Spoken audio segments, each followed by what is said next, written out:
Okay, campers, rise and shine, and don't forget your booties because it's cold out there today. It's cold out there every day. What is this, Miami Beach? Not hardly. And you can expect hazardous travel later today with that, that blizzard thing. That blizzard thing. Yeah. Oh, well, here's the report. The National Weather Service is calling for a big blizzard thing. Yes, they are. But there's another reason why today is especially exciting. Especially cold. Especially cold, okay. But the big question on everybody's lips. On their chap lips. On their chap lips, right. Do you think Phil is going to come out and see his shadow? Puxatawny Phil. That's right, woodchuck chuckers. It's Groundhog Day! Hello, good evening, and welcome to another episode of the Lawrence Watson Show. Right into this, aren't we? Well, why not? Okay. Here on any number. Didn't even adjust my chair yet. Okay, well, I can do it again. No, it was supposed to be spontaneous, you jerk. Now you ruined it. All right, well, anyway. You're exclusively on shortwave radio. Yes. We've dumped all our other hosts and outlets. We are exclusively on shortwave radio. So if you're on a boat somewhere, you're listening to us. Definitely getting our show. And live. Yes. It's the only way we have it now. Yeah. We're a live show now. So today, So if you're on a boat somewhere, call in. We're expecting... Mayday! Oh, shit. Giant squid on the starboard side! So, as always, here on the Lawrence Watson Show, I'm joined by my co-hosts, my friends, the twin brothers, John and Jeff Kirk. Yeah, hello. Good afternoon. And conspicuous by his absence is our other co-host, Tim Williams, who is not joining us today. Tim's dead.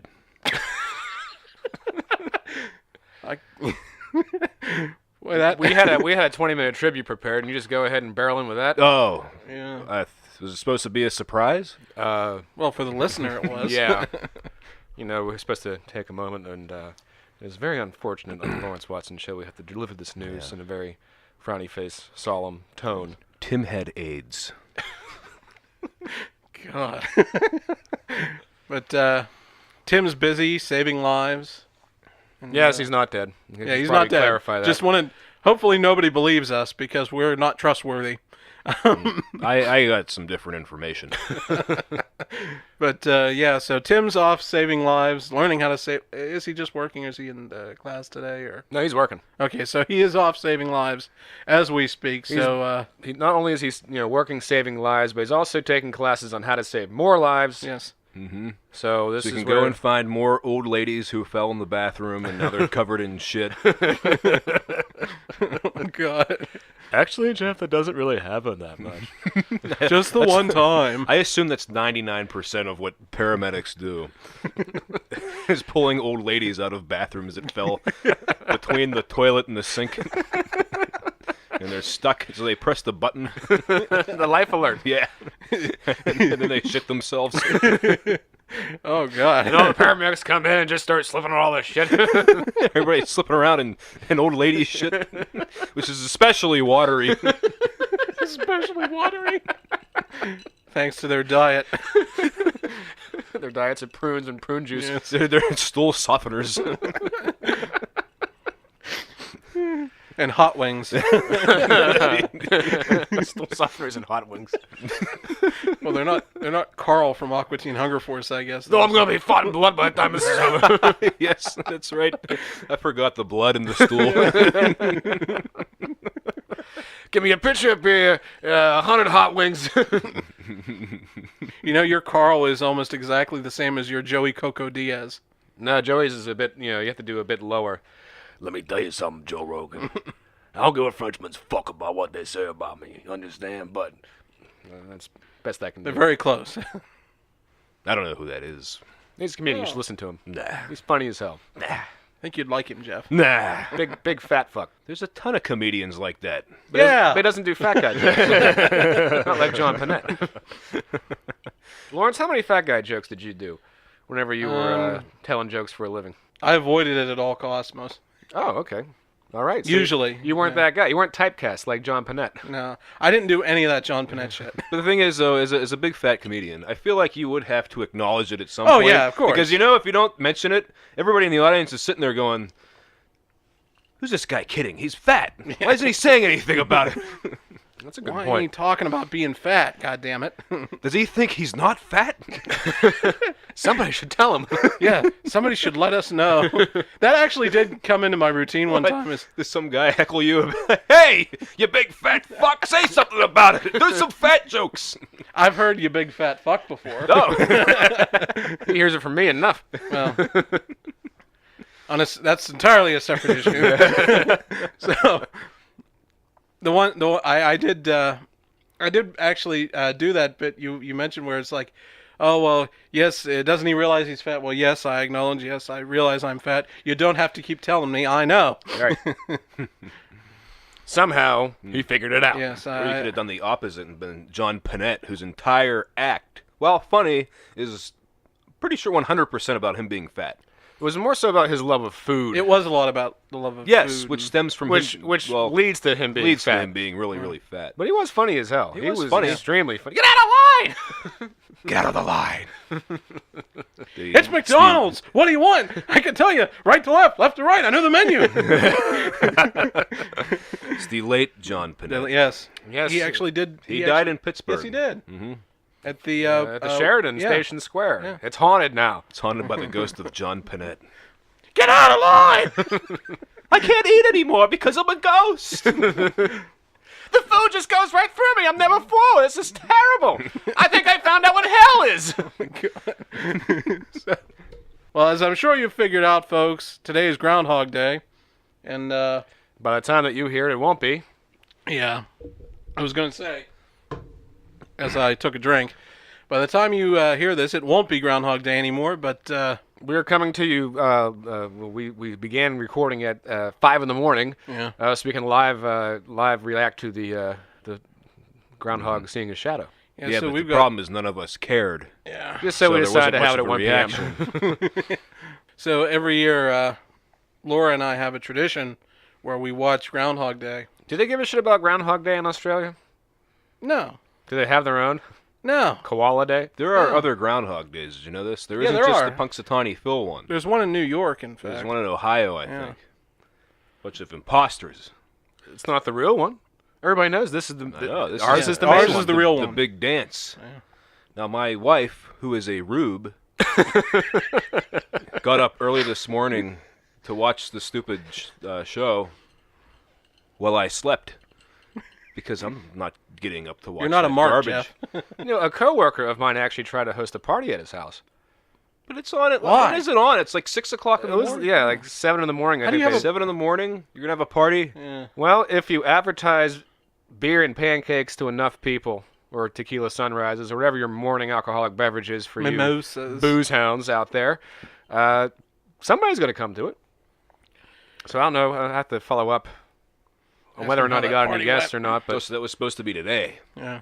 yeah, Wow. yeah. So I sounds, didn't whore my way into that one, obviously. Sounds lame. I don't know. Especially a day before the Super Bowl. Yeah, that's Yeah. a good point. Day before the Super Bowl.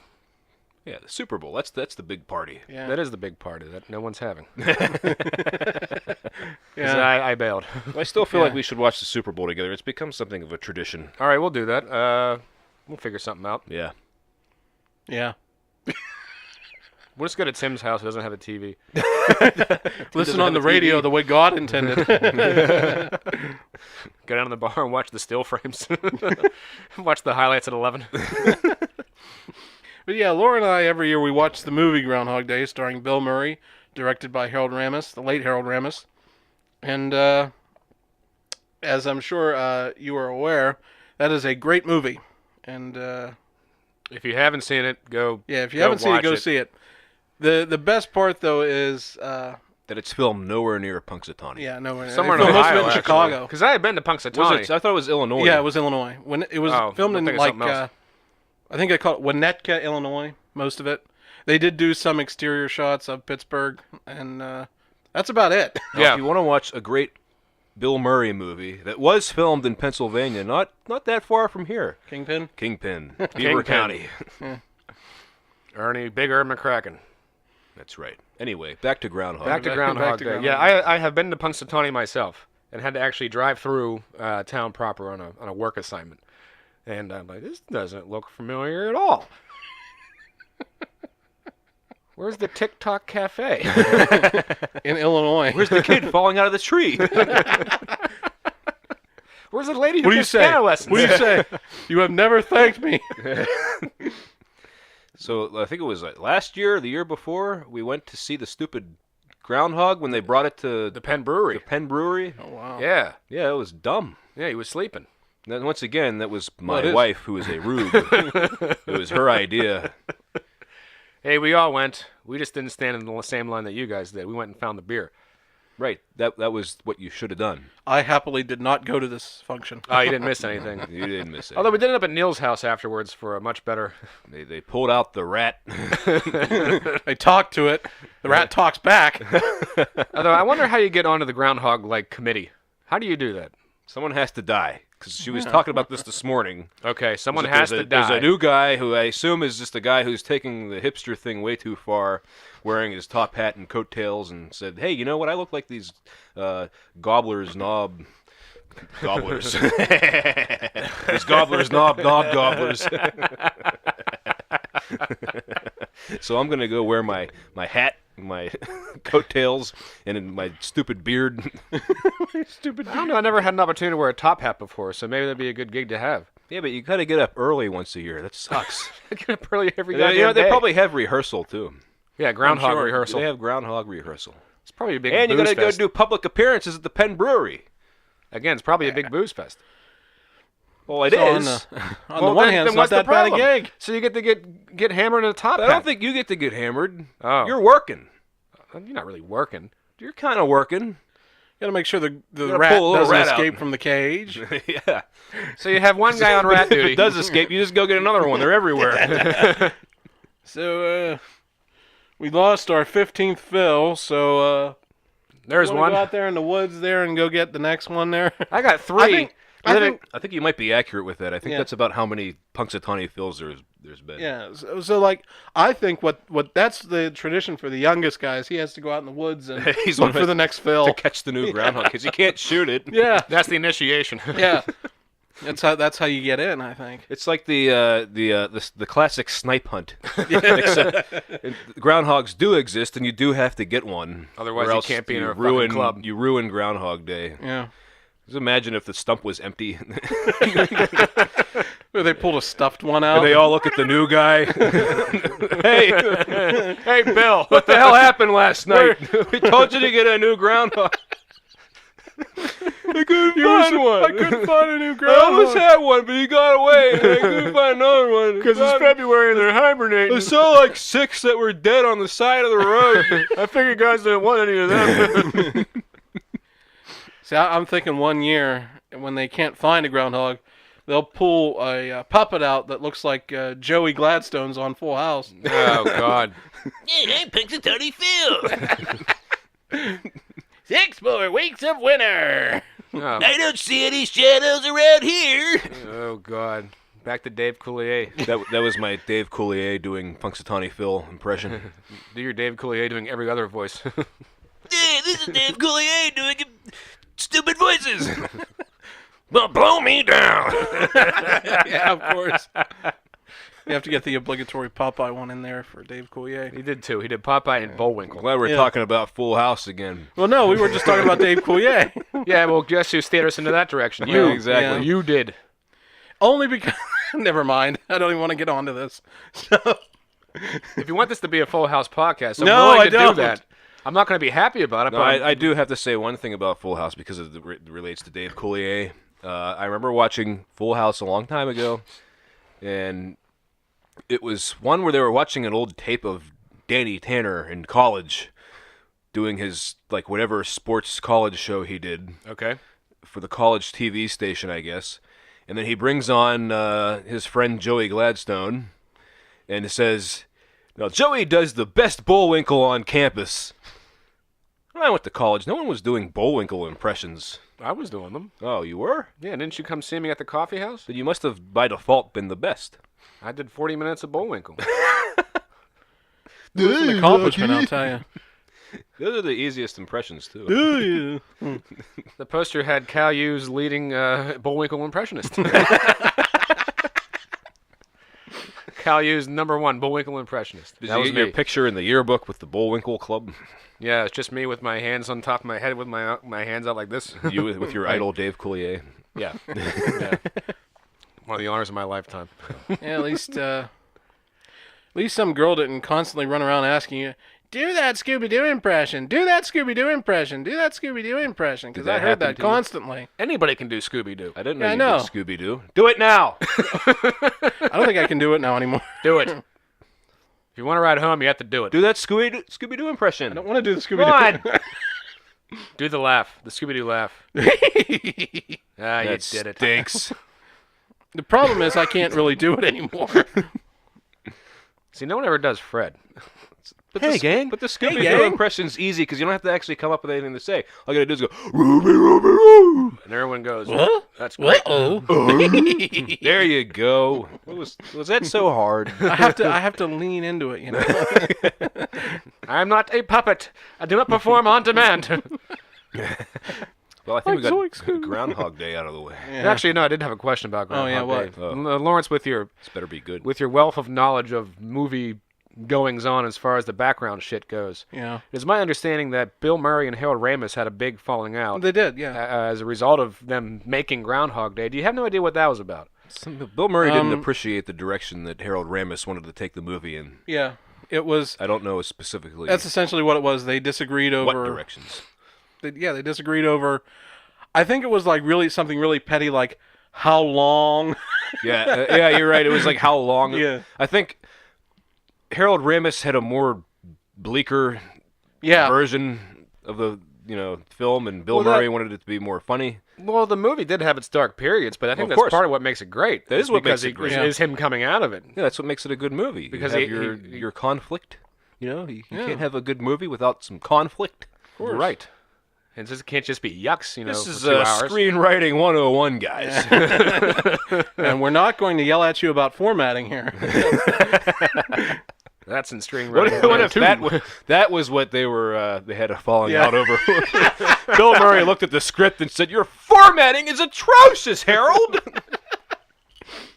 Yeah, don't worry about it. Just fucking I'm sorry. I was just trying to. That was Ray Romano. That wasn't get the Harold words Ramis. down. Oh, yeah, you're right. Ray Romano. Yeah, they're all the same.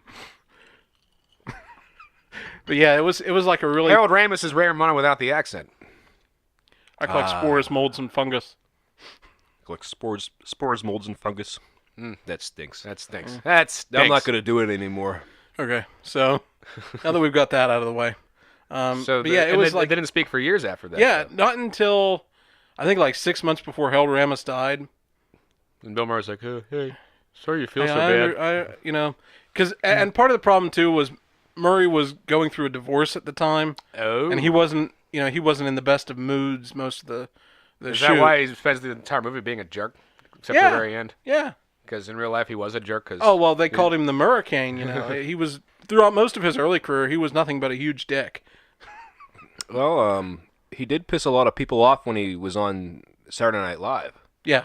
Because first of all, for taking Chevy Chase's spot, Chevy Chase left which willingly. Chevy Chase left. Yeah. But people didn't like Bill Murray, and here's something I always wondered. So there's the episode of The Simpsons where Homer joins the Itchy and Scratchy cast as Poochie, and he makes that speech that they cut out ultimately, but it's like, we can grow together, or whatever it is. Cut out of the Itchy and Scratchy show or Bill- cut out of The Simpsons? Cut out of the Itchy and Scratchy show. okay. Right. That was, when he's doing... I know he got off on the wrong foot. I know he got off on the... Yeah, he does that. Bill Murray did something very similar on Saturday Night Live when he sat at a desk and said, I know you don't like me and blah, blah, blah. And Because I'm the new guy. Yeah. yeah. Maybe we can make him laugh and cry. And we can grow old together. That was Homer Simpson. And cut. I have to go now. My planet needs me. Right, except Bill Murray's was live, so they couldn't cut it out. Right. So wait, dude, did he bust that out of a sketch? Or did they just like have I that think on they there? did it on. I think they did it. Yeah. Just, Yeah, they just did it on did. purpose. Because all the- otherwise, he was not going down well at all. Yeah. Yeah, they didn't like him. But after his speech, I guess he... Well, it was kind of like, okay, yeah, Yeah. we kind of feel bad about the way we've treated this guy. it's hard to think about that much hate for a Saturday Night Live cast member now, because not just because the show sucks, but also because it's been on for 30 years and they've gone through it so many. Well, ever since the Cast first two changes. seasons of the 80s, 80 and 81, really you can't get any worse than that, from what I understand. Yeah, those were, well, That period between the original cast plus Bill Murray, and then they had a big drop-off where they all left. I think they had Until- almost a complete turnover, actually. yeah, they did. Yeah, pretty much. And then Well, they Lorne even- Michaels left. Yeah, Lorne Michaels left. And Lorne Michaels and left. that woman took over. Woman took over. They And, didn't have a very good cast. Gene They Dominion. hired- Hired Joe Piscopo. No, Joe Piscopo came in the Dick Ebersol years, so that's that was like the second coming. Okay. That was 80. Because Two. between Joe Piscopo, Right. you can't look at Joe Piscopo then in the context of Joe Piscopo now, who's just God, you he's can't a do that at buffoon. all. just a buffoon. Well, he did his Frank Sinatra impression back then. Yeah, and it was good. And it was in Eddie Murphy and Billy Crystal and all those guys. Billy Crystal only had one segment that he did. What, Father Guido said? No, was that Billy Crystal? No, No, that wasn't That's him. that's He was Billy- Sammy Davis Jr. That's what he did. No, Billy Crystal said, "You look marvelous." Yeah, that was his bit. And that was his thing, and then he left. He just say that and then walk off. Well, he also did Everybody Sammy laughed. Davis Jr., didn't he? I don't remember. Yeah, I'm pretty sure he did. He did a few. Did he do it in blackface? A little bit, yeah. Nice. Nice. Speaking of blackface. Oh, here we go. I knew. I kind of had a feeling you would bring this up. Did you see that there was a governor who got into a bit of a kerfuffle? Yeah, Ralph Uh-oh. Northam. What happened? in Virginia? I didn't hear about this. Oh guys. yes. So what happened was, as we're completely shifting gears now. Good. We're done with that. Okay, so Now, the governor in blackface. Yeah. Go. okay, Ralph Northam, the governor of Virginia, he had some youthful pictures. I guess they're high school or college age. His medical school yearbook. Yeah. So In the year. was it medical school? Medical school. Oh, so these are college age pictures. These are Postgrad graduate picture, yeah. graduate studies. Yeah. Yearbook. So not only was Ralph Northam in blackface, but he was surrounded by fellow medical students, I guess, who wore Klan robes. Well, And, I mean, he is the governor of Virginia. Yeah. But I don't understand. So this is what's bugging me lately: is people keep digging stuff up, and I know that blackface is Pretty probably bad. wrong. Most of the time, it's Most wrong. Most of the time. But And the this, thing is in this situation, they're- yeah, But definitely. the very problem is wrong. that they're taking these it's these people who have the sensibilities of today and then trying to apply them to the sensibilities of This was- 1970 something. This was 1984. By that point, everybody knew that it was a bad idea. well, not in Virginia. They didn't get the. Well, no, not in Virginia. I don't know, but who They knew? didn't get the email. I don't know if that was in Virginia or not, but Well, wherever but it my was. question is, who publishes that? Even in '84. Oh, here's Exactly. So you have a. I'm at a loss. Here's the bunch- minstrel. This is the minstrel club. Yeah, this That's is the my minstrel point. show Is there, club. there was all these people who thought that this would just be a funny gag. I just guess. a goof. Yeah, just a goof.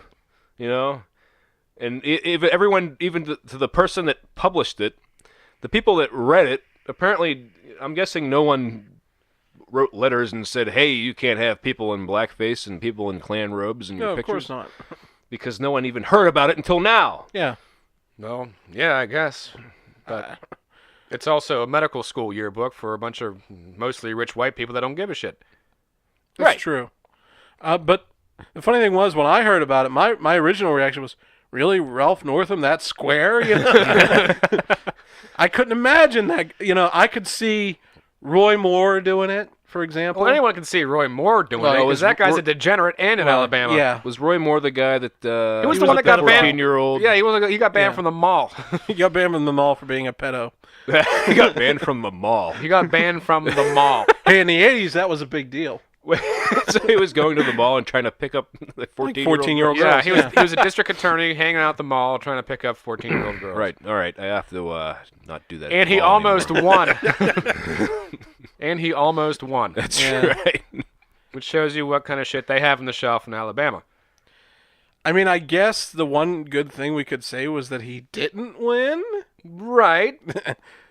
Right. Right. But anyway. Because you don't want to have senators that are banned from the mall. Yeah. Wait a minute. What if you're banned from the mall, Because you made a mess at the food court. Well, Roy Moore. Did he make a mess at the food court? Well, Did he leave his plastic tray? He would just leave cold French fries and ketchup packets. He just leave it all over the table and said, they pay people to clean this. He made a scene. He didn't bust his table. He booed the Propaniacs. The propane maniacs. Yeah, the Propane Maniacs. Did you notice that the rest of the entire episode, Peggy Hill still kept on calling the group the Propane The Maniacs. Propane Maniacs? Yes. Yes. That was after Peggy's transformation, wasn't it? Yes, it was. Okay. Well after. So, yeah, because... All right, so Roy Moore, he didn't bust his table at the food court in the mall and got banned. Yes. And now everybody's... Wasn't want him to be the governor of Alabama? Senator. Senator. Jesus, these people, Wow. man. That was yesterday's scandal. Today is the Ralph Northam bit.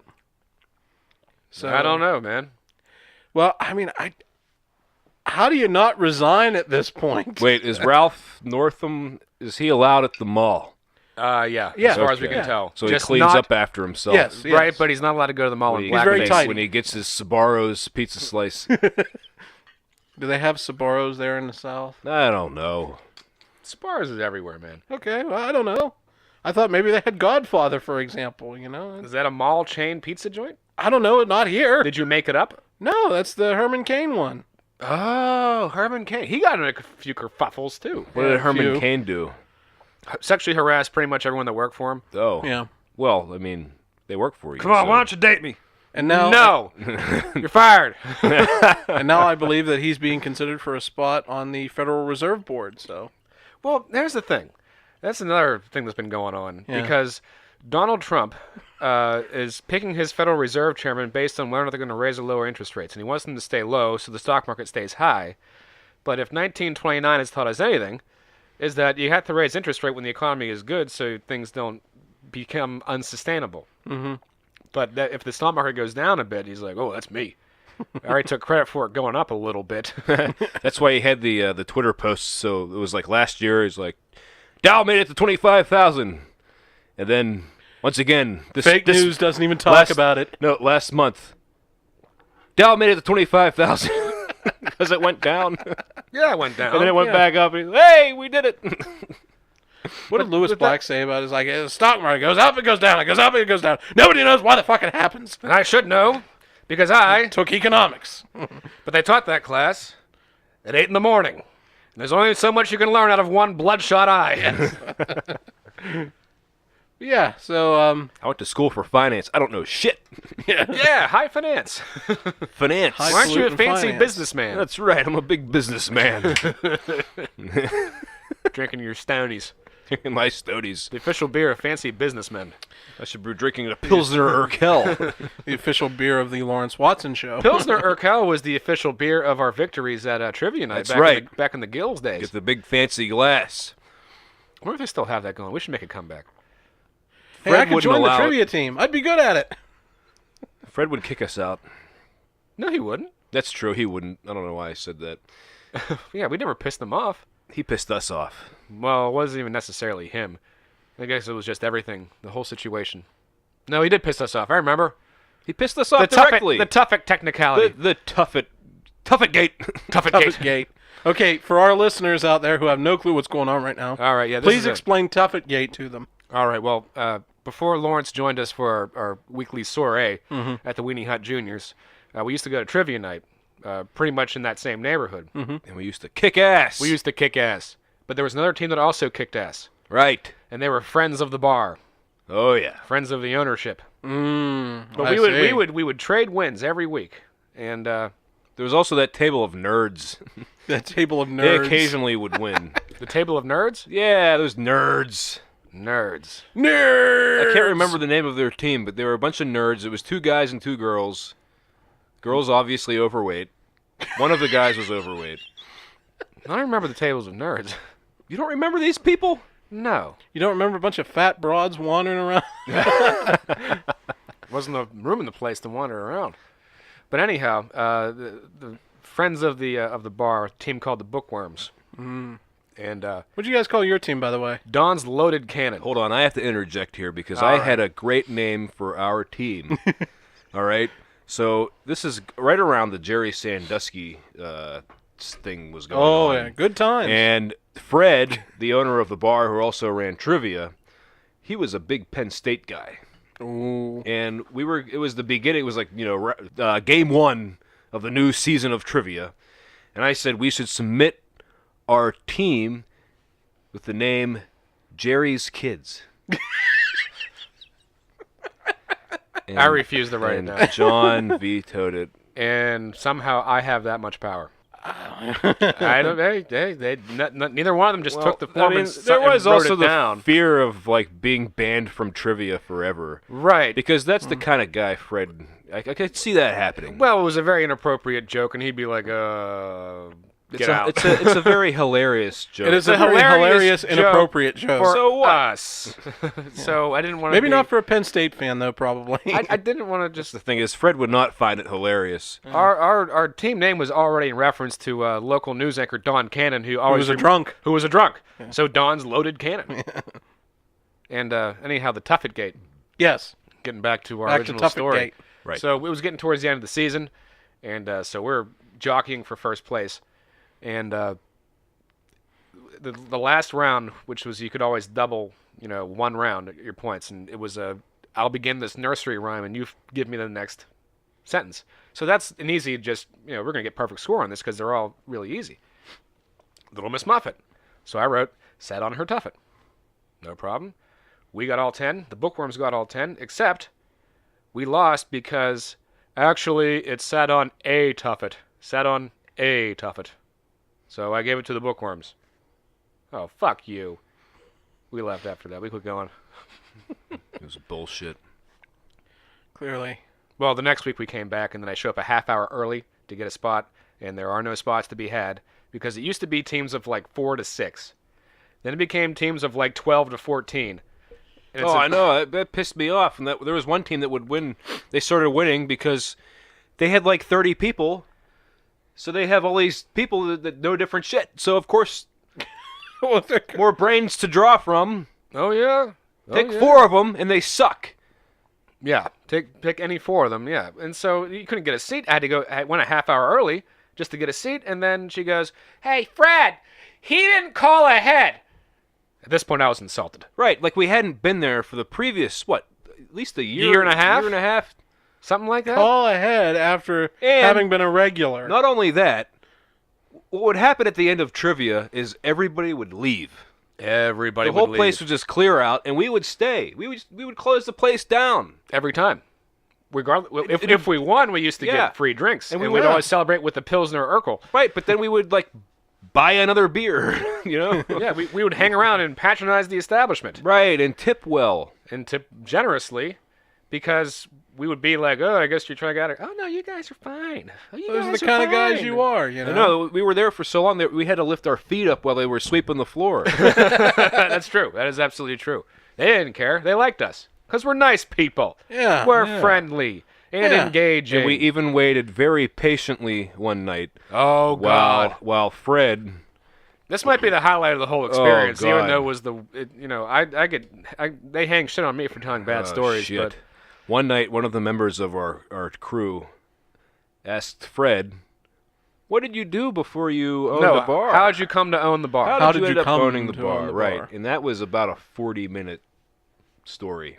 40-minute tale of how I put a down yeah. payment on the Yeah. bar. And It was a very long and Well, monotone story. I used to used be to work into for a computers. software company that worked with banks, and we would use punch cards. That's how long ago this was. We would use punch cards to work our software. And what I would do is when they would write the software on the punch cards, I would test it by taking these punch cards, and I would run the program and then find out that maybe so the way they punch these punch cards was sometimes they would maybe be too far to the left or too far to the right.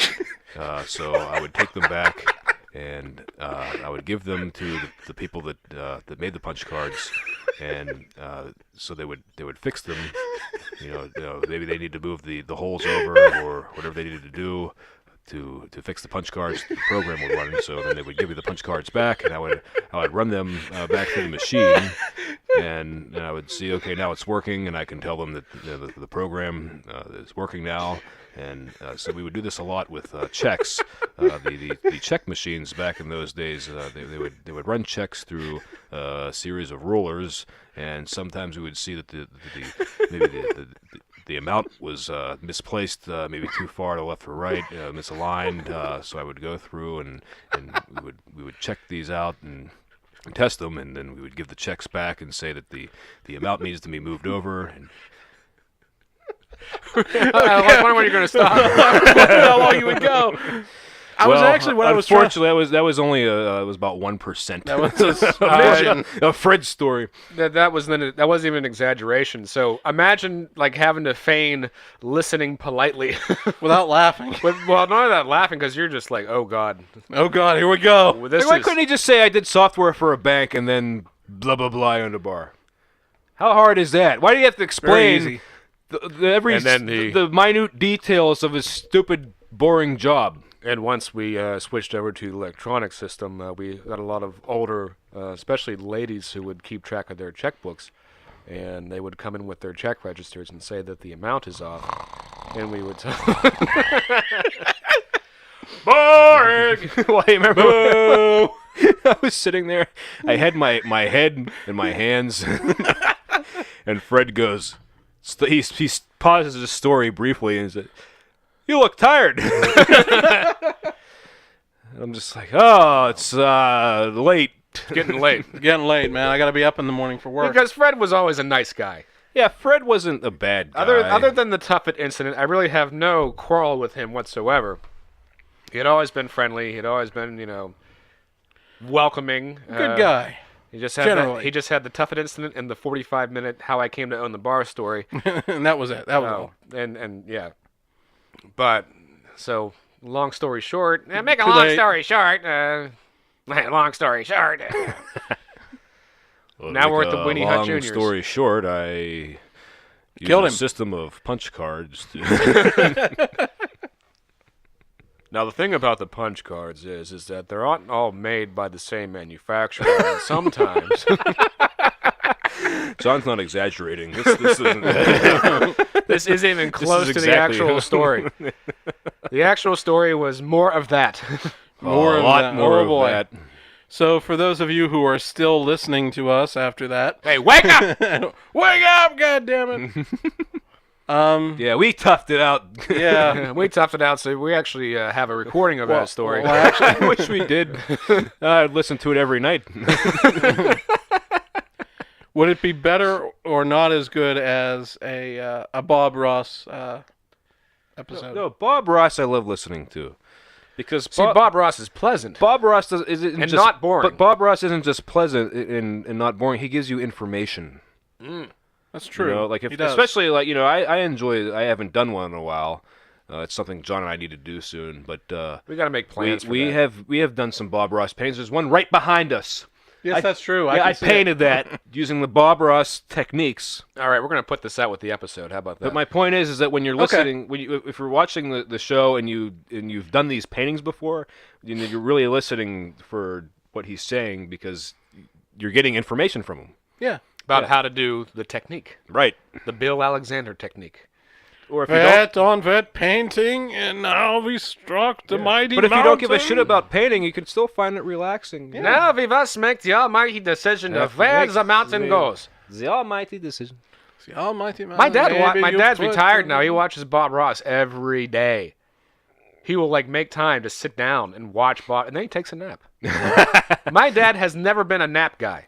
He's been a fall asleep in his chair guy, but never I'm going to take a nap guy. That'd be funny if they played Bob Ross, so you fall asleep, and then they play Bill Alexander right So you after, wake up? It's like, okay, we're gonna do a painting today. And we have some magic white all of us at Kansas. It's the same technique. Yeah, I know. I actually, it's funny. I had never even heard of Bill Alexander until I listened to a Patton Oswalt routine about Oh, yeah, 10 years ago. That was great. where he talked about, Bob Ross, man, he's like a human quaalude. And he's really fucking funny. mellow. Yeah, really mellow. Now, And then he- the other guy was Bill Alexander. he said he actually pointed out he learned off. He used the same technique Yes. as the guy that Bill Alexander. That's And who Bob Ross learned from. Yeah, exactly. Bill Alexander started to dislike.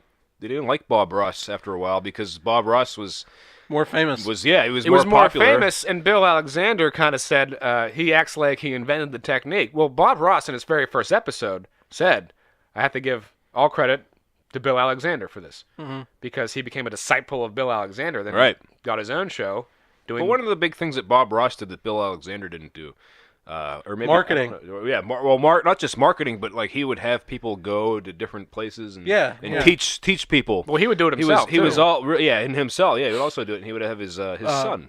Bob Ross certified his son- instructors. His Yeah. son Steve. son who Steve, would who go and also teach. Who was the best mountain So you had all painter these different I've people ever that seen. going around and teaching the technique so everybody could paint. That was Bob Ross is more about like everybody painting. Yeah. Bill Alexander probably was too, but I don't think he went through the same amount of effort that Bob Ross went to No, get Bob people Ross painting. made it like his mission to to get people bring that get to everybody. people painting. But- go to the fucking mall and do a demonstration, and Roy But I mean, Moore's on not that- allowed to You go. can't really. I can't really see Bill Alexander doing that because if you've ever seen Bill Alexander, you'll know that he was about 80. You know? He was really old. You know, he was this little old German man, and I just can't see him putting the same kind of energy after he's recorded some of his shows where he expends so much of that energy. Right, yeah, exactly, yeah. How Bob could he Ross go- reserved yeah, energy. yeah. They would tape like 5 shows a day. Well, that was Bill Alexander's mistake. Yeah. Did you ever see the exterior of the place where they actually taped the Bob Ross episodes? No, It was a house in Muncie. Muncie, Indiana. Yeah, Muncie. It was it was like a second-story bedroom. They would tape the episodes. You know, I went on eBay one time, and this isn't really all that related to what you were saying, but on eBay you could buy Bob Ross's autograph in the form of canceled checks that he wrote to the gas company. Like they're selling these checks, Bob Ross paying his bills. That's amazing. I'm not kidding. I don't know if they're still there. This was a while ago, but I found all these checks. Okay, now here's a question. Now, Bob Ross painted thousands of paintings. Yeah. How many? Where do they go? Well, some of them were. Do you see them like a fucking museum, like in the Met in New York City? Where you- this is an I don't original think you'd Bob see them Ross. I don't in know the where Met. they go, but if you go on eBay, you can find Bob Ross original paintings. What are they going for? A lot. They go for a lot. I mean, I'm saying like 1,000. You know, like 1,500, 15. 2,000, something like that. I'd shell out that for an original Not like Bob Ross. it's not like an original Picasso. Keep or it in the something. bathroom, you know. It's a great spot for a painting bathroom. Well, I think whenever I would do a Bob Ross, I give mine away because But they're not that expensive, you know, because Bob Ross could do a painting in literally 30 minutes. Yeah. and that was the great thing about Bob Ross was whenever he taped his show, he would let you know if there was no editing. We edit a lot of our shows here, but today we're just going to do it just on the fly. On the fly. Here we go. No editing today. See, what I heard was that he did the painting. He would do a painting that and week, and then he would do it again on Then- the show. more or less again, yeah. Yeah. It was The never- ones on the show were slightly less detailed. He would do a more detailed painting afterward. That would be the one that they would say, okay, this is the final. But the one we would see on the show would be the slightly less detailed painting. It doesn't really matter. I mean, I know, They're it's all, just they're, that they're all. Look He like- did 3 copies of a painting: a rough draft, the one on the show, and then a final version. I want to see the Bob Ross where he decides to do like an avant-garde modern art kind of thing. He starts like slathering paint on the canvas and then rubbing his dick on it, and then just like lays it on the ground and takes a shit on it. Okay, we're going to take out our 5-inch pecker. And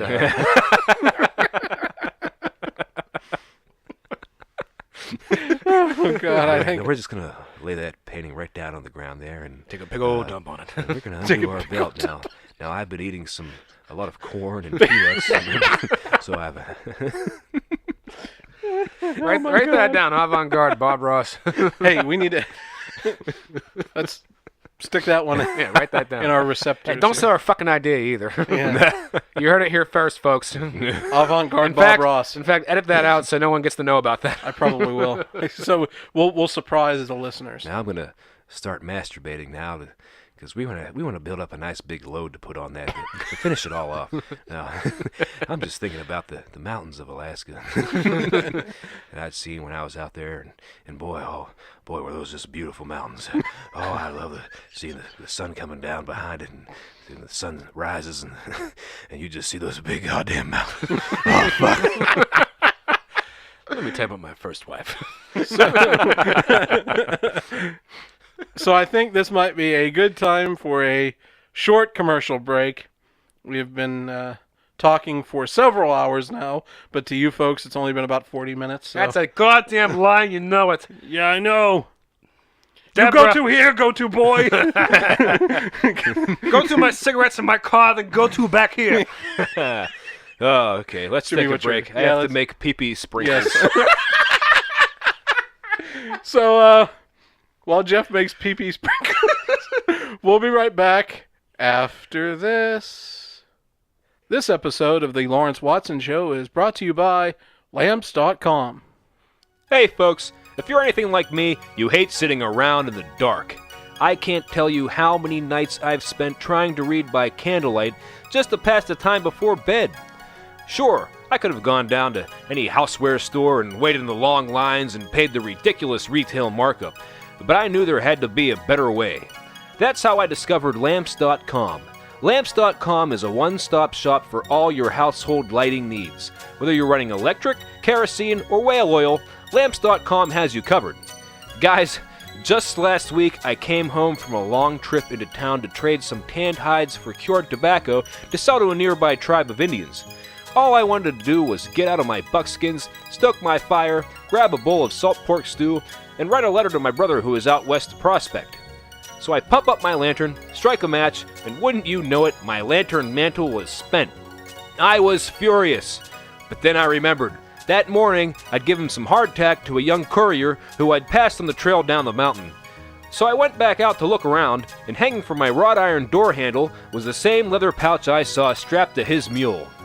I opened it up and boom, you guessed it, high-quality thorium lantern mantles. Guys, I actually forgot that I signed up for the Lamps.com accessories subscription service.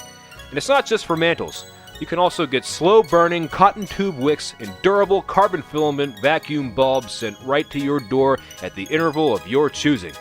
That, in addition to their wide selection of lighting products, makes Lamps.com, in my opinion, an absolute must for anyone who enjoys the luxury of full-room indoor lighting. That's Lamps.com. Enter promo code JeffLamps Lawrence Watson Show 10 for a 10% discount on 25% of your next purchase. Hi, welcome back.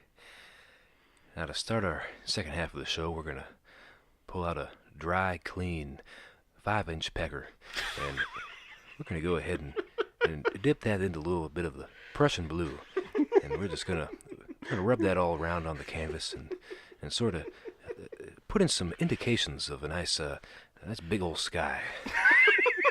And that happy sky, we're going to put that in. And now we're gonna clean that pecker off in our odorless thinner. I use odorless thinner. Otherwise, you sacrifice your marriage when you do that.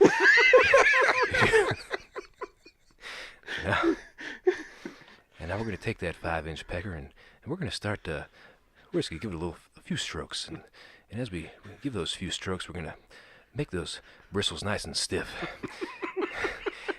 The more strokes we make, the stiffer it gets. So. We're going to keep giving it some strokes and make it stiffer and stiffer until we get a fully hard and stiff. And now once we have that done, we're going to start thinking about some nice trees and way off in the distance. And in front of those trees there's a couple of more trees that sort of pop out in front of you. And I tell you what, these trees, they have a little friend. A few bushes down in front. Add some dimension to your painting.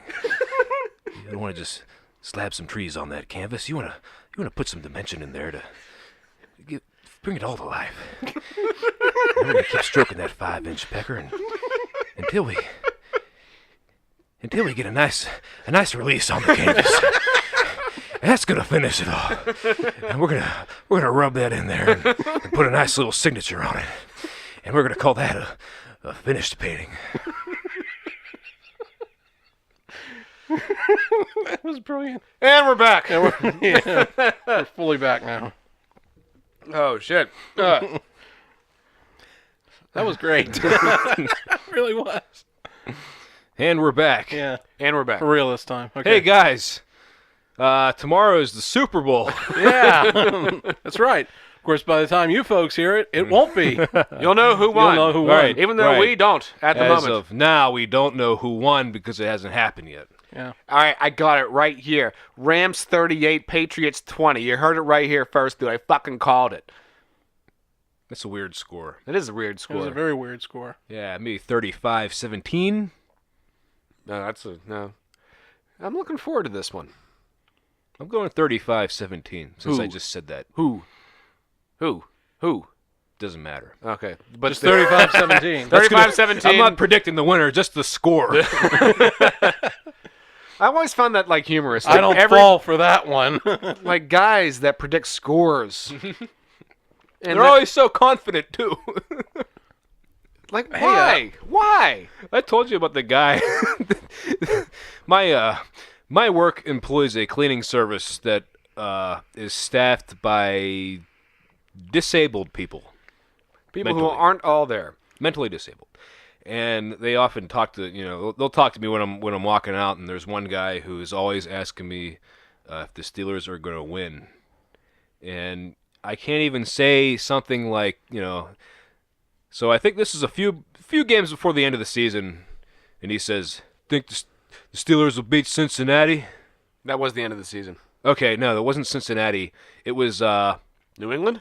it might have been New England. He says, "Think the Steelers will beat New England?" And I said, well, the way they've been playing lately, you think they'll win?" I said, "No." "You think they'll beat Cleveland?" "Yes." I can't have any further opinion on it than that. He just wants yes or no answer. Yes or no. Maybe your sports opinion is like a source of comfort. Yeah, him. I don't know. Maybe. Like, well, that guy, he has, he seems to like sports and he seems to know about sports. and He so- likes the Steelers. Yeah, I know he likes the Just Steelers. the Steelers. Right. Well, you don't have to be. And even during the off season, if you walk by him, Steelers he'll gonna win? say something about the Steelers. That's fine. Yeah, it's fine. He's not a bad guy. No, he's not. No, I'm not saying he's a bad guy. He's not one of the It's guys. just- that's just his thing. But I know people that are all there who only watch the Steelers. Our friend's dad that we played football with. So we're not going to name any names here. Right. You know Gary. what? Yeah, Gary. I say, Gary, you going to watch Super Bowl? No. Steelers aren't in it. I don't care. Do you like football? I like football. I just don't care about the Steelers aren't playing. That's kind of weird because you think the Yinzer attitude would be watching to root for the Rams. I'm rooting for the Rams because they're called the Rams. I want to root for the Rams because I like the Rams, but also they shouldn't be in it. Yeah, they're in the Right. sheerly through luck. They run it because of incompetent referees who did not make that fucking call. If it wasn't for incompetent incompetent usually- officiating, that game would have been played in Los Angeles in the first place. Here's the thing. Because the Steelers, did you watch that Yeah, game against the here we Saints? go. The Steelers Yeah. lost via incompetent officiating, and then a little later fumbled by thing is, Juju like, I'm Smith-Schuster not at a usually critical the time. guy- But like Joe Hayden, I That saw wasn't pass the interference. pass interference on the end zone that was called on Joe Hayden. Yeah. At first glance, it looked like pass interference because it looked like he vaulted off the receiver to bat the ball down, like pushing the guy to jump Yeah. up. But then actually turns out he just pushed on the guy a little bit, just touched him in the back, took a step back, and then batted the ball away. Yeah, you are allowed to make contact. Now I'm watching on TV, and there's a guy that's standing right there and saw the whole thing and said, "Oh, no, touched the receiver. That's pass interference." So you know what? Came around full circle. If it wasn't for incompetent officiating, that game would have been played in Los Angeles, because that's how the Saints clinched home field. Does that really make that much of a difference playing at home field? Yeah, it can. Because Yeah, but I mean, both of them play indoors, don't they? No. The Rams play at the LA Coliseum. Oh, okay. Because what I'm referring to is obvious, I think, and I'm not the guy that says, "Oh, the refs lost the game for whatever." Jesse James caught that ball. No, you're not. I'm not that I've known guy. you my You know, literally Jeff's my not that entire guy. life. And you know when I You've when I never see, been. You've never been. The refs. And you know- the refs. You've never been that guy. right, and you also know that when I watch a play that gets reviewed, And you go. and I watch it, and no matter whose favor it's going to be, and I say what I think That puck happened, didn't go in. and I say that wasn't good, or that wasn't That's the not a catch, goal. or whatever it was, That's not a catch. I'll say it, Jeff is a very honest regardless sportsman. of who wins. Looks you like he know, got and the both outcome. feet. Looks like he got both feet in bounds. But that pass interference call, Non-call. or non-call, right? The pass interference non-call in the NFC Championship literally changed the outcome of the game because Yes, it did. because the Rams wouldn't have won if they made that call. That's They right. were just going to sit on the ball. That's all I had to do was sit on the ball. Yeah. They were just running a play to take some time off. They shouldn't have passed. If they No, were doing that- that was a mistake. Yes, they very- shouldn't have passed. But that missed call changed the outcome of the game, and it changes who goes to the Super Bowl. And I think that's a big deal. That's always going on though, That's- to some but to- degree. to This is li- one of the worst That's- examples, absolutely. but not to that degree. Not to that degree. There was the 93 Steelers and Chargers. 94. Is that 94. Okay, 94 Steelers and Chargers AFC Championship. I know there was a big There was a big pass scrum in the yeah. end zone. Yeah, there was a big thing with a pass interference call on that. I don't know. We were in What it It was a was- long time ago. I just remember that was a big thing. Okay, what happened was there was an issue in the end zone where Stan Humphries, anybody remember him? From Tecmo Bowl, yes. He threw a pass into the end zone where a Charger receiver, whose name escapes me, came down with it in the end zone, but when he landed, he lost the ball. Oh. He lost the ball. And there was a big scrum for the ball, but they called it an incomplete pass. It sounds like the right call. It was the right call. But a lot of Chargers fans were kind of pissed and said, he caught that ball, you know. They won anyway. Yeah, they won the game. They won that game. Otherwise, the Steelers would have been in the Super Bowl that year instead of the year after. They Wait were a just minute, I'm destroying thinking of the wrong everybody. one. I'm thinking of... Are you I'm thinking of the game 95 next- against the Colts? Yes. I'm thinking of the Colts game. Oh. That was the play I'm thinking No, of. that was an incomplete pass because nobody caught it. Yeah, I know. If nobody catches the ball, it can't be a pass. I know that. And then Bill Cowher was about to cry. I actually watched the end of that game. I was 8 years old, second grade, and I had my Steelers sweatpants on with my matching Steelers sweatshirt because that's how my mom bought clothes in those days. On the same hanger. yeah. Remember those hangers that had the extra shit on the bottom? That's when mom bought us outfits. Outfits. You just buy an outfit. Outfit for the day. And so I didn't know anything about football because I was 8, and so I would be watching like an Indianapolis Colt carry the football for 15 yards. Then he got tackled, and I would go yeah because he got tackled. And my mom goes no. No. Bad. But I knew enough that on the last play of the game, when Jim Harbaugh threw that pass and it got batted down and bobbled and the big scrum and it landed on some guy's stomach for a while and then it fell over. Yeah. And then the game was over. The big kerfuffle about that one, because I keep using that word because I like it, was I think it was one of the defensive backs for the Steelers ran out of bounds and came back in. And nobody saw it. And that's what the Colts fans have been bellyaching Yeah, I don't about remember that at all. ever since 1995 up until 2006, whenever they won the Super Bowl. I just remember the incomplete pass in the end zone. Yeah, the last play of the game. Yeah, and I remember people were pissed because I know there was a segment of Colts fans that said it should have been a catch or it should have been pass interference on the Steelers. No, there was no pass interference. Yeah, I know that. The big question mark was they had a guy that the Steelers had a guy that ran out of bounds and came back in. Okay. Yeah, that was the big problem. I don't remember. I don't remember that. Well, you can't do that. It's against the rules. Yeah, I know. Yeah, it's against the rules. Unless you're forced out, then you have to come. If you're forced out, that's one thing. But if But he you wasn't forced out. no, he just ran out and came back in. Nobody saw it. What a dumbass. Well, he wasn't. He was just looking at the ball He didn't get caught.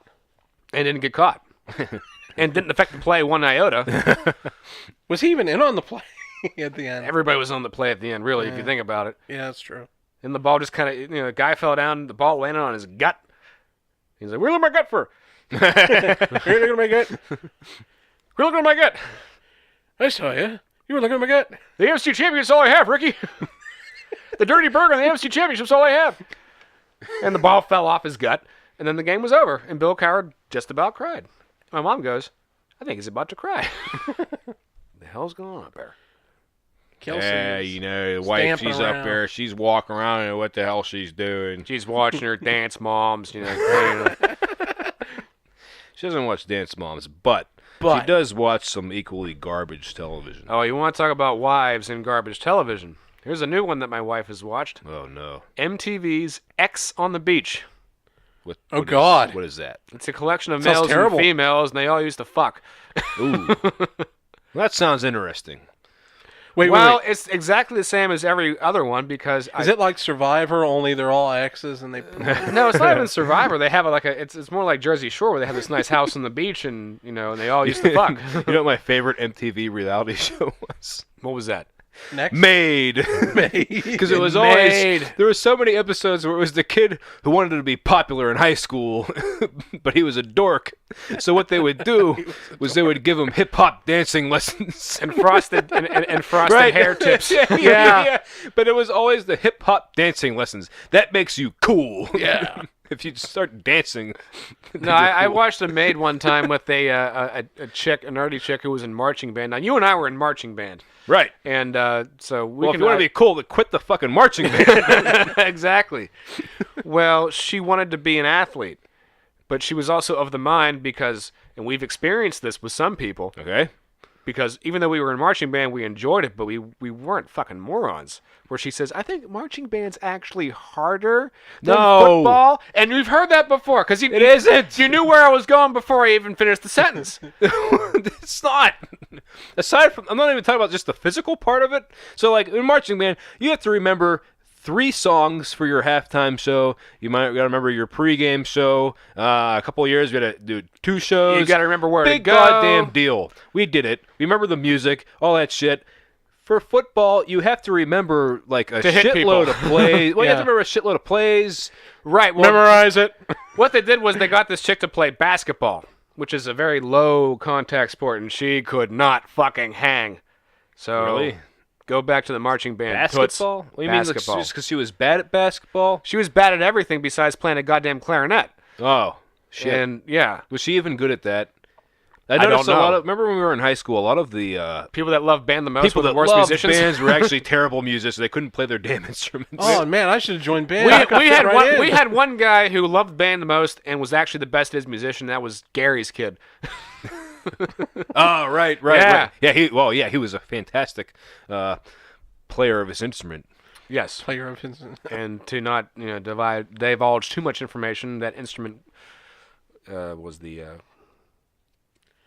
instrument. Anyhow, The harmonica.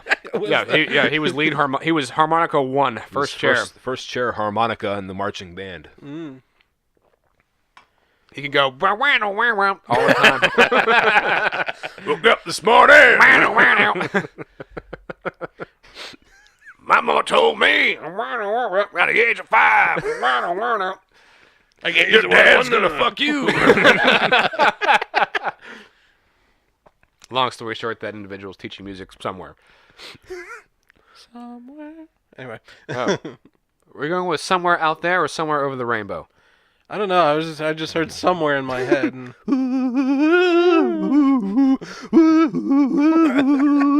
This is the one that Jeffrey refers to as the cancer song. Yeah, the cancer song. Because for a period of about 5 years, anytime someone had cancer, That was they always play that song. the Tiny no, Timber. not when they had was when they died. Remember they died from Whenever cancer. they died from cancer. It was always cancer. They did it with ER. Whenever they killed off Of course they did. Anthony Edwards. He's another one, by the way. I'm referring to our earlier conversation who got McLeaned. Oh, right. You're going to have to explain this to Jeff and the listeners. And Okay. Explaining to the listener what McLeaned is. It's an old trope where an actor on a TV series gets killed off when they tell their producers they're leaving the show. And it's in reference to McLean Stevenson when he left MASH. He was killed off. He was Henry Blake, all that good stuff. Spoiler alert, everybody. I know it was 45 years ago.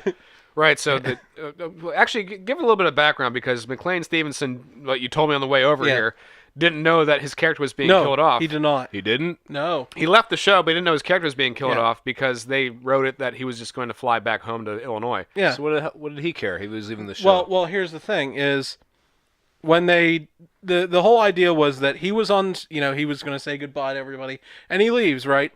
Well, this was the last episode in the production line of season 3, I believe.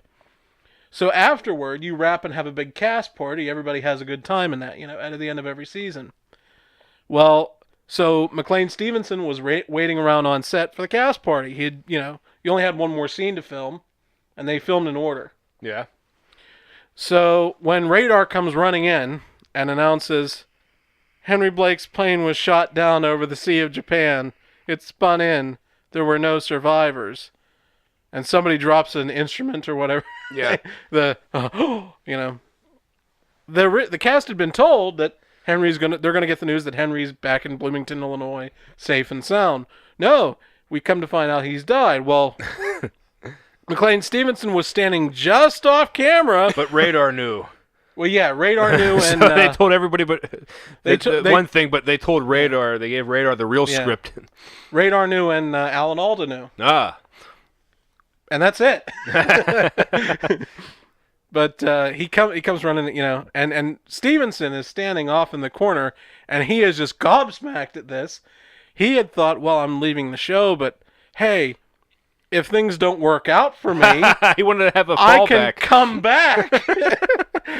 He He wanted to. He thought that, well, he thought MASH would be his fallback. yeah. Like he would just show up. Like, hey, I can come back now. Because he was getting a lot of offers to do his own shows, and he thought that that MASH was becoming the Alan Alda show at the time. Now, since I don't know who that is, how did that work out? Not well. After feeling. MASH, he got his own show called, appropriately, the McLean Stevenson Show. It lasted for one season. He did guest host for Johnny Carson more than a dozen times. That's a good gig. It was, yeah. And Yeah, but they he was thought, no Joan Rivers. well, they thought when Johnny retired that they were going to get that he was really a guy in the running when they thought Johnny was going to retire in the 80s. Yeah. So instead of Jay Leno, Yeah. we could have had McLean Stevenson. He could have, because this was before Letterman and all that. This was even before that. So, 1980. Yeah, like 79, 80 is when they first thought Johnny was going to retire. So do you think if it was They were wrong, weren't they? Very wrong. So do you Well, they were wrong, weren't they? in 1980 they thought he was going to retire? Wow. They had to wait a while. Yeah. Yeah. So, but do you think if it was between McLean Stevenson and David Letterman, would McLean Stevenson be the guy? David Letterman pissed a lot of people off, but he was that good that they let him, McLean Stevenson pissed a lot of people off, too. Well, yeah. But he wasn't good. Well, he was good. It's just that he was kind of like, after he left MASH, he did a series of sitcoms that he wanted to, like Hello Larry was one. Which was Of course. We all remember Yeah. Hello, Larry. It's all On the next they, episode of Hello, Larry. they- Larry, they went somebody says hello to Larry. they play it all the Hey, time hello, on Larry. TV Land. Yeah. Well, it was a spinoff of Different Strokes. Spin-off of Different Strokes. Yeah.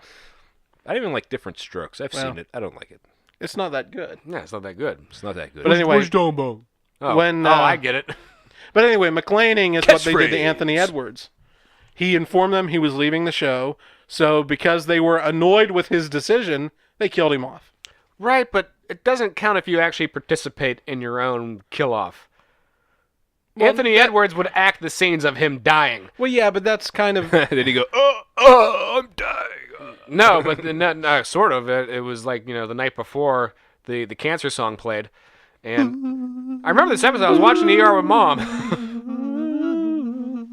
Keep going. And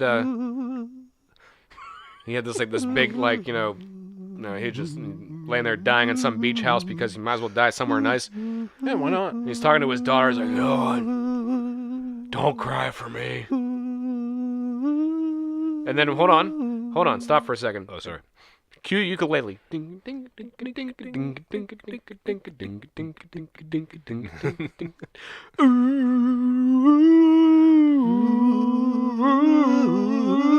Anthony Edwards is fucking dead. End of show. Oh. Why don't they ever play, if they're going to use a ukulele tune, why don't they ever use... You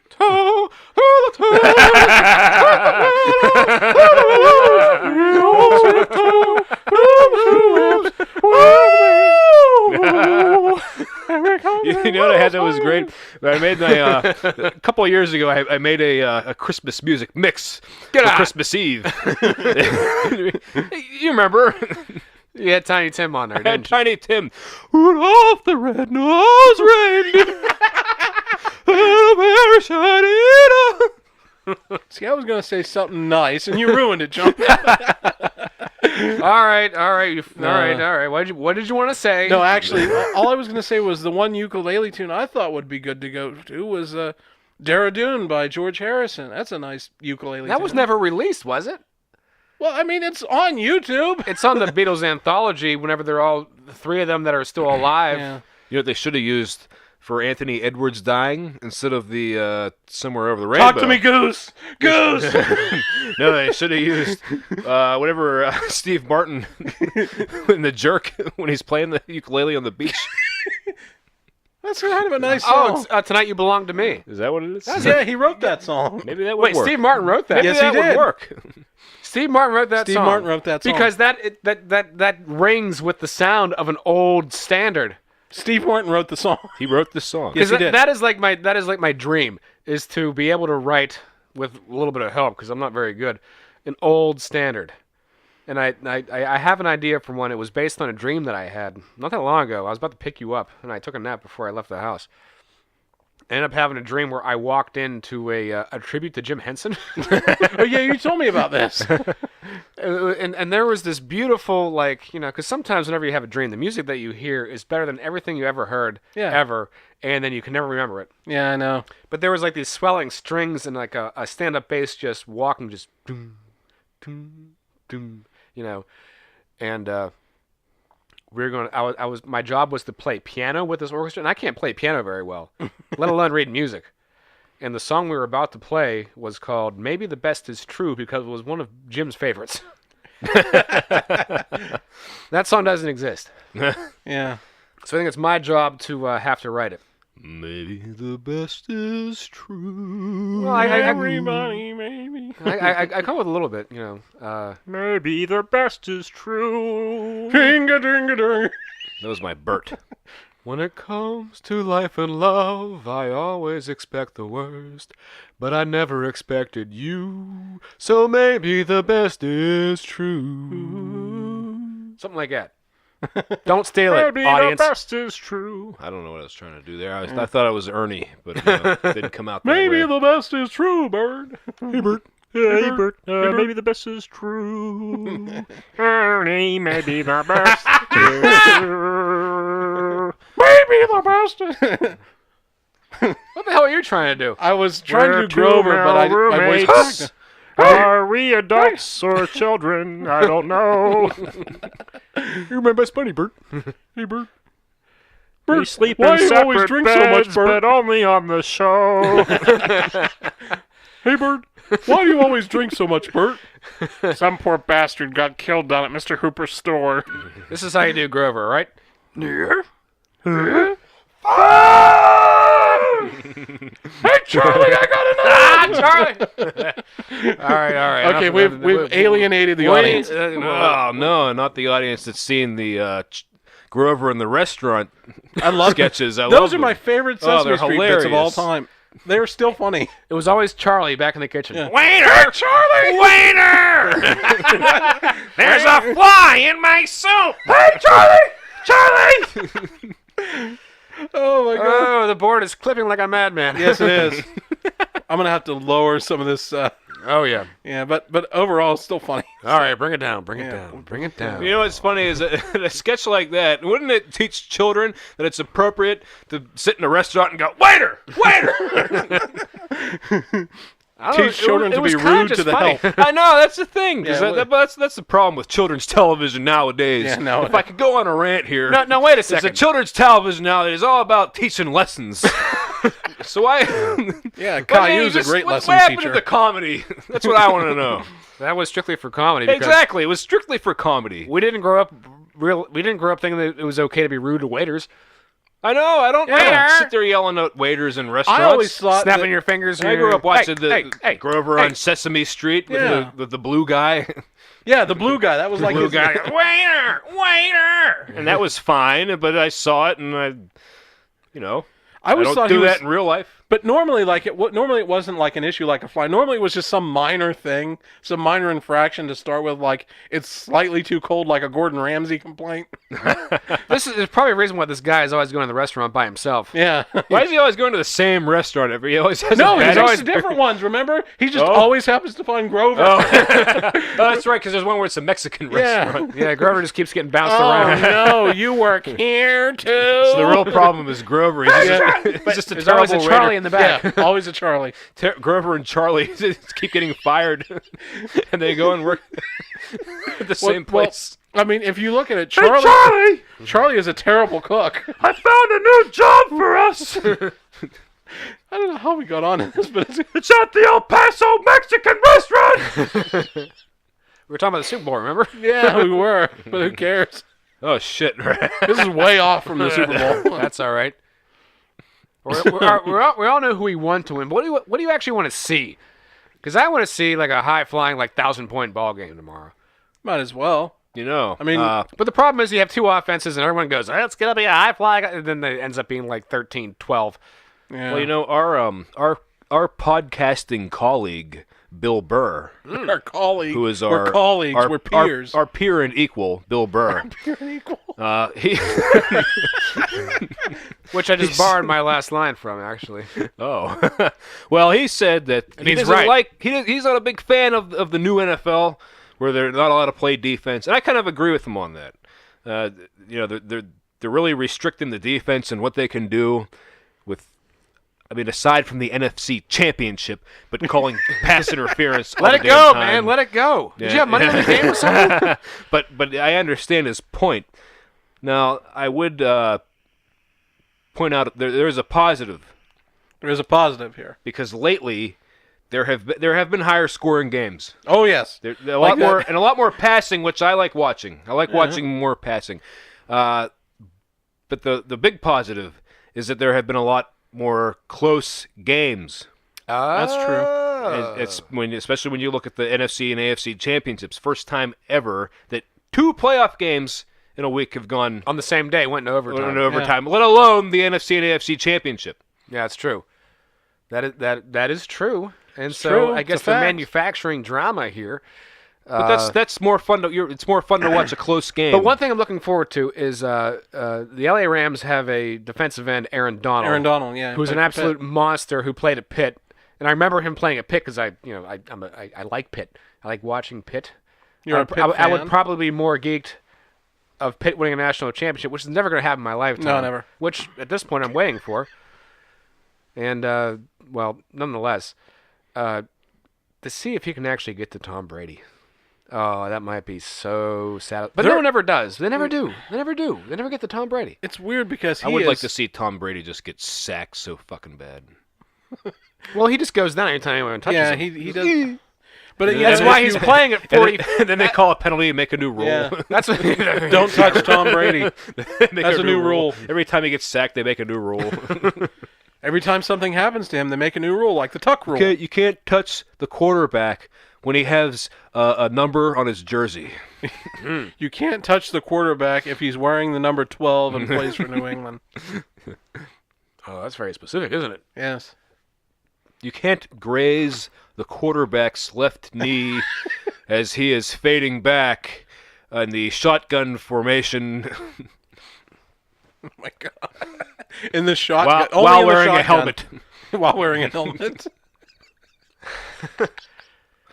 Yeah, I'd be interested. I'm looking forward to see, and the one thing I'm really hoping for, because I said this, I think this is the third episode in a row now.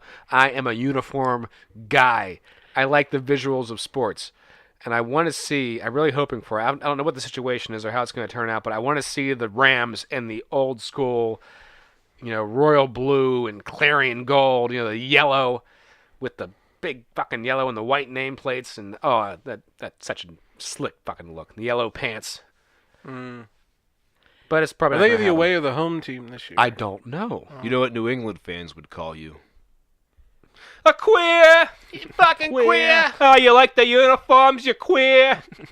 Well, you like clothes or something? Why don't Yeah, you you become a queer. fashion designer? Yeah, that's all right. I like uniforms. I like uniform history. I like looking at them. I like evaluating them. Evaluating. You know what? All the Steelers need to do in order to be successful again, I mean, really to make the playoffs and win a Super Bowl, they just need to return to block numbers. Block numbers. Yeah. We were visiting my mom and dad. That's been the problem all along. Yeah, it's not been the... We were It's visiting the my mom. numbers on the jersey. We were visiting my mom and dad the game this season where they wore the block numbers, Yeah. and I kept on and Jeff arrived, and I was like, Jeff, there's the block numbers. He's like, I can't tell. I didn't care. I don't pay attention. I don't care. I don't look at the numbers on the uniforms. Block numbers in the Steelers. It's just like just sings of Mean Joe. I always kind of like the golden helmets the Steelers wore as an alternate. Back in, it was about, what, 10 years ago? Yeah, about 10 years ago. Yeah. You know what I always kind of hated was the hybrid throwback where they combine 80 years of jerseys into one, and it looks like shit. What are you thinking about here? I'm talking about the one that has like the brown on it. The brown on it? Am I thinking of a different team? The Steelers Bumblebee uniforms? Maybe. Yeah, that might, I think there's no brown on that though. The pants. pants were kind of Yeah, the pants they're were kinda tan. brownish. Yeah, that's what I'm thinking of. Kind of tan, if you will. Yeah. Yeah, but they actually wore those, like in Really? in the 30s. Did they look stupid back then too? I assume so. Yeah, probably. They were a losing team. Actually, when the Steelers are in these awful uniforms. when Art Rooney first founded the team and gave them the jerseys, they thought, oh, this will be nice. This mix of black and gold will be a great mix. And the Steelers take the field looking like assholes. With these awful brown pants. When some of the players who had played in the NFL before, there were a few of them.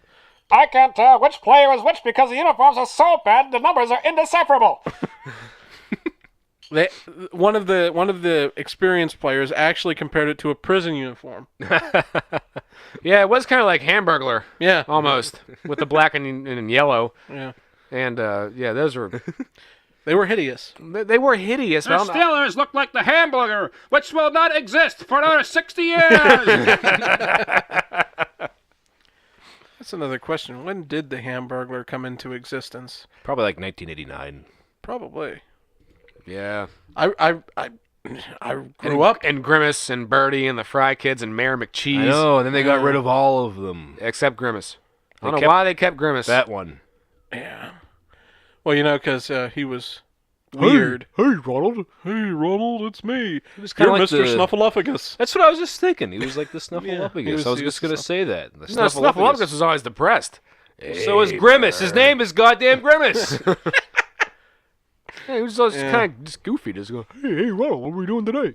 Yeah, it's a new day. Oh, that reminds me, a new day. So, Oh. Okay. shifting gears here. Did you guys hear about the blockbuster trade the Penguins made the other day? Yeah, I did. I guess not. They shipped off Riley Shane and Derek Brassard. Yeah, no more big game brass. For whom? Two guys I haven't heard of who are playing better than those two. Oh, good. Well, his name is Bugstead or Bugstead. Bugstead. He had an assist in last night's game. Which was more than Brassard has been doing because he spent his entire time on the Penguins sulking. That's true. He did. I want more ice time. Well, this is the trappings of the good third line center. Mm-hmm. The good third line center thinks he can be a good second line center, and that's a level that they can't always jump to. Guys, I'll be right back. I have to pee. All right. Okay. As we discussed. Jeff P. It's my show. No. Yeah. So anyway, Jeff's back. We've been just fucking around. Say nothing, not casual. Yeah. Hi, we're back. Yeah. So anyway, Bukestead, he had an assist in last night's game, and McCann, who I believe played fourth line center, he won 7 of the 11 faceoffs he had. So good for him. Good for him. Well, you don't have people sulking anymore. Yeah. Shan was no good, and Brassard was sulking Yeah. because he wanted to be more than he was getting. And when you come to Pittsburgh, you have to understand, you're not going to be, if you're a center, you're not going to be, you're playing the third line if you're good. If you're not very good. You know, it's funny. He would have been on the second line tonight anyway because Malkin was injured. Oh, Or not get tonight, but out. the night before. Yeah, well, fuck him. What happened to Malkin? He got hurt Ah, shit. in a fight. Oh, the fight with Stamkos. Yeah. That got wasn't hurt much in of a that. fight. You got I hurt. was, guys, I was actually there. I didn't- Oh, someone must be doing pretty well for himself. Yeah. Well, Rich I guy didn't pay over for here. the ticket, but Yeah. I was there. And We just let you in. I did see that. That's what I said to my cousin who took me to the game. I said, "We just saw a unicorn." A unicorn, yeah. A Malkin and Stamkos fight. Malkin never fights. Stamkos never fights, and they fought each other. other. But then again, when you think about it, Malkin's not going to fight a fighter. Neither is Stamkos. So why not fight each other? Yeah. And But Malkin still, got it wasn't hurt. it wasn't much of a fight. They didn't even get fighting majors for it. They just got roughing penalties because it was Malkin barely even dropped the gloves. Yeah. So Yeah, it was a little bit of a it was a unfriendly hug. an unfriendly. That's a good way to put it. Is An what unfriendly. hug. what they had. Yeah. Bit of a kerfuffle. Not even a kerfuffle. And I know you like that word a lot. I like that word. You sneak that word into almost every episode somewhere. Only the last two. I like it though. It's been more than that though. I feel like you took that word from me when I used it to describe our interaction with that one karaoke DJ. Speaking of which, we'll have We're a gonna- story for yeah. next episode because we're gonna go Saturday. Yeah, we're going on Saturday, next Saturday, because today's Saturday. We're going next Saturday to go to karaoke. Oh, So I that'll think be fun. I think I'm gonna try out 2 new songs. Now, Ooh, that'll one be of them, interesting. I want Wait! Don't say what it is now. We want to tease that in the next episode, John is going to reveal the 2 songs. that he sang. that he already did by the time they. No, I want your opinion on this. Oh, okay. You want to hear an opinion? I think I want to do The Lion Sleeps Tonight. A wee mo wet, a wee mo wet, A wee mo wet, a wee mo wet, a wee mo wet, a wee mo wet, a wee mo wet, a wee mo wet, a wee Oh, and the board just spiked out of control. That was great. deserved it. Fuck you, board. Fuck you, John.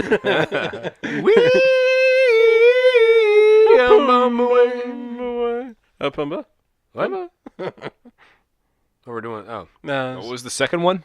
Tracks of My Tears from Smokey Robinson and the Miracles. Okay, go ahead, sing a few bars. People What's he- say I'm the life of the party 'cause I tell a joke or two. Where's my backup singers? I'm Smokey Robinson. I need some miracles. I don't know the song well enough. I don't to know do that one well enough either. I've heard it, but I don't know well enough. You know, Roy used to sing that down at Roy's. Down at Roy's, yeah. Roy can sing whenever he wants at Roy's. See, because Roy always liked alternate obscene lyrics, and there's a line in the song where it says, "She may be cute, but she's just a substitute." And Roy would always sing, "She may be cute, but she's just a prostitute." Oh, Roy. That seems like Roy. You old yeah. dog. You old dog. We need to go and hang out at Roy's again. Yeah, we never do. The pagans have seemed to vacate the premises. Yeah, a long time ago. I haven't seen any bikes down there or nothing, man. Yeah, I think at this point, yeah, I don't see. I don't I feel know- like hanging around with people that have their own fucking rules that I don't know about. But and then if you violate the rules that I don't know about, they're prone to violence. But the thing is, it's hard to leave a bar without a reason. We don't have any reason to leave the bar that we've been going to. That's Sure, we true. do. Oh, Well, that's a good when point. ownership comes, when ownership is there, Yeah, that's a good reason. yeah, Because even though they're nice, but like the way they instruct their bartenders. yeah, and Because when I get my Beat all cheap. right, all right. Because here's the thing, they had Labatt on special. yeah, And I asked for a Labatt, and they reach underneath the beer taps to pour out a pitcher that was full of foam at one point. That's not a special, yeah, no, as you far were as I'm annoyed. concerned. Oh, and I said to the lady, I said, "Listen, I know it's not your fault. It doesn't work. She hasn't been there. The original chick is back. Yeah, that's right. right. But you know what? And she still remembered. Maybe this is what we need to do. Is now when we change bars, we need to explain to management why. Why we're Look, we're regulars. We've been here once a week, every week, for years. for however long, and this is why we're changing bars. We don't ask much. But if I ask for a draft beer, can it please actually come from the tap? And when I get a pop, when management's there, they give me out of that little Disposable those awful, plastic Yeah, cups. those awful plastic Which I don't cups. understand why when management's there they have to do that. Because it holds less than the regular cups. But those are consumable. You throw those That's away. true. You just wash the other glass, and management isn't the one washing the fucking glasses. I guess in their idea Because everything's just a little off whenever ownership is there. Yeah, I know. It's Just a little off. it's always a little. They're precisely measuring, every drink and your service is bad Yes. because whenever management friends show up, And your customers are walking out the door. your friends are here. Shut it down. Do something about it. So I think the next time we go to Weenie Hats, if we see ownership there, we should just turn around and go back to Roy's. All right, I think that would be a good idea. we're gonna organize a walkout. Oh, A yeah. walkout. We're gonna. Everybody to Roy's. Okay, here's the thing: if our original bartender is back, Yeah, she doesn't seem to actually bend the whims of management. that's true. So we'll see. We'll That's see. because management wasn't there. But even when management was there and she was there, I didn't. She would still I come didn't, over and I give good didn't, service. I didn't see Okay. any change in service. Because for the other ones that have been there, it seemed like whenever management was there, management Service and, changes, and their yeah. friends are priority, and you have to not only get them their beer first, but you also have to chat them up first too. Oh yeah. And chat them up to their satisfaction before you can acknowledge anybody else being in there, and that is not good business. Well, wasn't the one when Alex came in where he just sat at the table the whole time waiting? Well, I don't expect to have a bartender to actually come out to the table. Yeah, and- there's only ever one bartender, so I don't expect them to Yeah, I be know. a waitress But it was just too. funny to me. I have no problem getting up. Yeah. Doug apparently has a problem getting up. Well, it wasn't even Doug. It was just Alex that was. He's like, okay, I'm gonna go get a drink now. Well, Yeah, I don't see that as a big deal. That isn't a thing for me. Is if I have to get up for a beer at a bar that only has one bartender, I'm not bothered by that. here's what I am bothered by: when you're at there and they have and nobody, everybody else that's a regular is satisfied, and you make eye contact with the bartender, and they give this look like, oh, can I go over here for a while? Oh yeah, I had that happen to me Yeah, one time. that's the worst. Is Where because I've got to get a drink here. I'm standing here and you're not really doing anything. usually they're young and usually they're attractive to some degree. To some degree, to And- Pittsburgh degree, to Mon Valley degree. Well, it's attractive enough. Yeah. And then because they're young and attractive, they have to A Pittsburgh 6.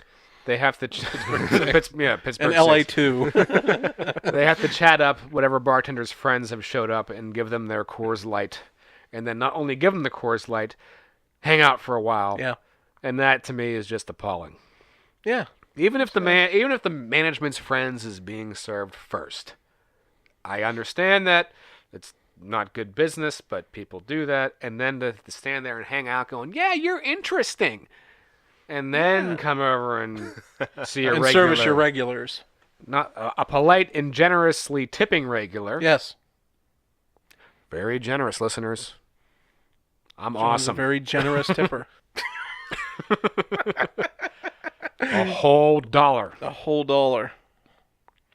In my day, a nickel was a good tip. Shut up, Gramps. In my day, Well, the nickel, you could take the ferry from...